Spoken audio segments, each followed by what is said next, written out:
And we're live.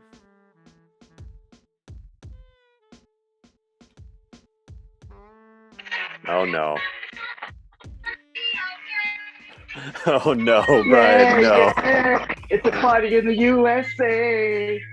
Yeah. Okay, enough about Hannah Montana. Forget about that and the rookie hazing. Yeah, Freddie Gillespie did it better.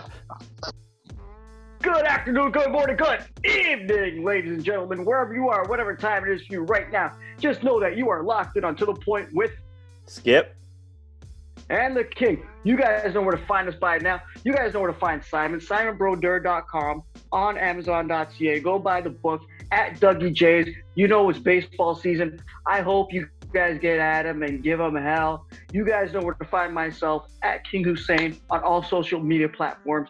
I'm pretty sure you guys know where to find us, To The Point on Facebook, To The Point on Instagram, To The Point Raps on Twitter, which is where we just started up, and To The Point Podcast on YouTube, which is where you're watching us. And if you're not, you're bootlegging. So you owe us some money. But Skip? Yep. I got something to say, man.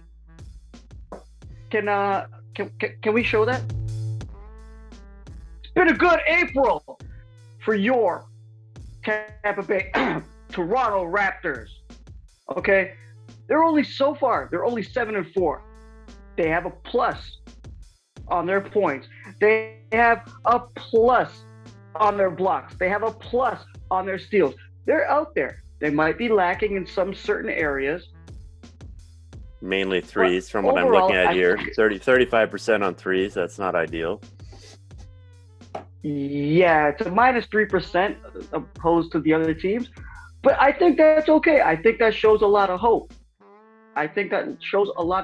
But one thing that did deflate my hope was that game against the New York Knicks, which you and I did put up a graphic. You guys on Facebook have seen it, where we did call the keys to the game, and the Raptors lacked on 4 out of the 6. Skip, what do you think about that game that happened against You Can't Handle Randall? Well, I think we had some really good points when we previewed that game. So we were highlighting the rebounding, obviously, and they lost the rebounding battle pretty severely in that game by 11. The bench play was something that I highlighted, and the bench just completely did not show up at all. Minus 32 in that game. Gillespie, Trent, and Watanabe were all minus 25, like around minus 25. I didn't look at the final stats, but it was around minus 25 for most of the game. The whole bench overall was a minus 76. And you highlighted that the Raptors needed to shoot from 3. And they did not shoot well from 3. They got outshot from 3 by... Efficiently was your word that you told. Yeah, they got outshot from 3 by 13%. They actually, I think it was pretty close in terms of the number of threes, but the Raptors had a lot more missed threes.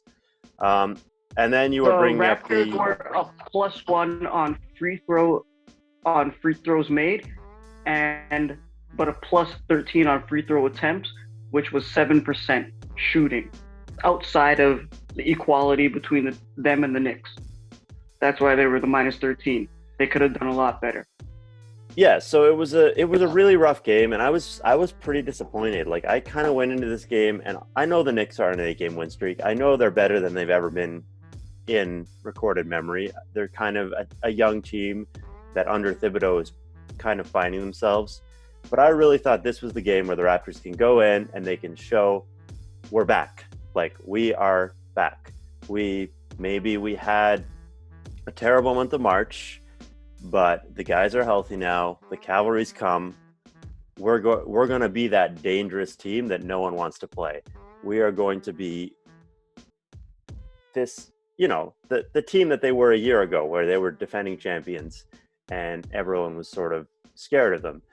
And then they showed up in this game, and the starters were okay for the most part. Obviously, when you have Siakam, OG, even Thibodeau said when you have Siakam, OG, and Van Vliet and Lowry on the court at the same time, like that is a good team right there. But they horribly lost the bench minutes. Gary Trent Jr. looked awful in that game. Watanabe didn't do much. What do you think about the Flynn barely got any roster? run. What do you think about the roster as you're going up? Can we throw up that graphic for our people out there? Yeah.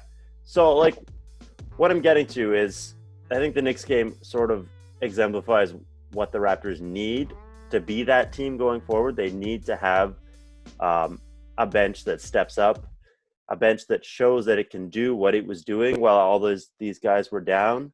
Obviously, they were fattening up against bad teams. We saw Malachi Flynn shine. We saw Gary Trent go off and have like 30, 40-point games. But they were in the starting lineup. They were in the starting lineup. They were getting major minutes. Now we need to see how this team, and there's only a couple weeks left in the season, but like if the Raptors are going to make their run here, we need to see how they can integrate those players in a bench role. And you go down this, like I said, there's 4 great players in the starting lineup. You got Khem Birch. He's a solid center. He's not a world beater, but he can make that lineup work, and it worked really well against the Knicks. But then if this team is ever going to get back to being the team that we thought they were coming into the season, you're going to need Malachi Flynn to step up and be that third string point guard, that utility guard. You're going to need Freddie Gillespie to just kind of bang a little bit. Like, he got really schooled by Taj Gibson in that game. I mean, to be fair, like, he's a rookie. It's going to happen. Yep. But that was sort of the first game where you saw him against real competition and you were like, okay, so he is a guy in a 10-day. He's not like going to save the day here. And obviously Boucher, the big thing. I don't know. I don't even know if Boucher is going to be back for the rest of the season, but they really need his scoring because I think he's 6th on the team in scoring. He's about 16 points per game, and he's a really vital piece because really when it comes down to that lineup, you need Flynn's passing, you need Trent scoring, and you need Boucher scoring. And if Boucher was active, I think that lineup could be really potent, but I'm not feeling it right now, to be honest. And it's looking a little dicey. I don't know. Like, do you think this team can get it together in the last 2 weeks of the season? Okay, well, like you said about Birch, I just want to touch on that because you just struck me up. I actually have to write it down. Yeah. What did I tell you the other night when I said after we watched the game, and I mentioned to you I am enjoying the Birch pick and roll cut to the rim. It's only now starting, but it's a process, right?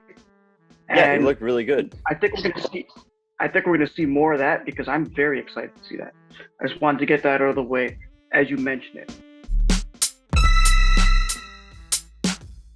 I'm still very happy with the Toronto Raptors. I think there is hope for them. Now, Skip, my question to you is, do you think they can still make the play-in based on this roster? Well, I mean, it's going to be tough, to be honest. I really thought, obviously, we all sort of gave up about three or 4 weeks ago, but with this recent 3-4 game winning streak, with the guys getting healthy, with the way the standings were looking, it was like, hey, like the Raptors really have a shot here. And it still feels that way to some extent, but they've now fallen a game and a half behind Washington. And I know it's just Washington, it's just the Wizards, like no one's scared of the Wizards. But there's only 12 games left in the season. So a game and a half is you gotta win those games. And they have their gauntlet of death coming up. They're playing Brooklyn, Utah, Denver, Lakers, and the Clippers all in a row. 5 straight games against really, really, really good teams. They're going to get some injury luck because they're playing the Nets when they're down. They're playing potentially the Lakers without LeBron. I don't know if Kawhi is going to be active for the Clippers, and obviously the Jamal Murray injury for the Nuggets. So all those teams are going to be banged up a little bit, but those are still 5 really good teams. And if they bring it, I don't know that this Raptors team can beat those teams. So it's really going to be a matter of, can they somehow survive that gauntlet? And then, I mean, I'm still optimistic. Like, if they can, if all the things we just said about the bench and the roster come together, if Flynn steps up, if Trent can be that nuclear guy off the bench that he likes to be in the starting lineup, Consistent. shades of another player that we just traded, who only played well when he was a starter, Norm. Yep. Then I think they can make a play-in. And the funny thing is, once they make the play-in, it's really funny. Who are they going to play? What's that? Who are they going to play? That's also a question. But go on with what you were saying. They're going to play probably Indiana, unless something changes for the 9 seed. Go on with what. And then they would need to play the 8 seed. Going.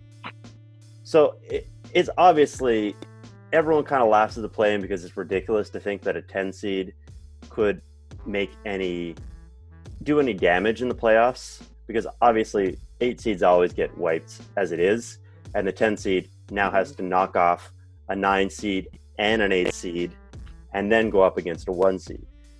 But if you look at it, there is a path here for the Raptors to do that. If you look at it, they play Indiana in the play-in game. They can take Indiana, I think. I believe so. If they're on their A game, they can take Indiana. Then you play the 8 seed. I don't really know who's going to be the 8 seed. It might even be Boston at this point. It's going to be like a Boston-Miami team, so that's a little tough. But that could be a gutted out, grinded out game. Maybe the Raptors can survive that. So then you're in the 8 seed, and then you go up against Brooklyn. Philly. I think it's Philly right now, but say you go up against Brooklyn and Harden is still out. Harden is still resting. He comes back halfway through the season. They could take them. KD hasn't played all year. He's rusty. Like, I don't know. Like, there could be a fun series with Brooklyn. Or even if it is Philly, like, the Raptors have played Joel Embiid really well. He actually have said that they're the team that he least likes to face. Yeah. So that could be a really fun series. And then if you beat the 1 seed, then you're going to get the Knicks in the second round. Or I think you're getting too deep.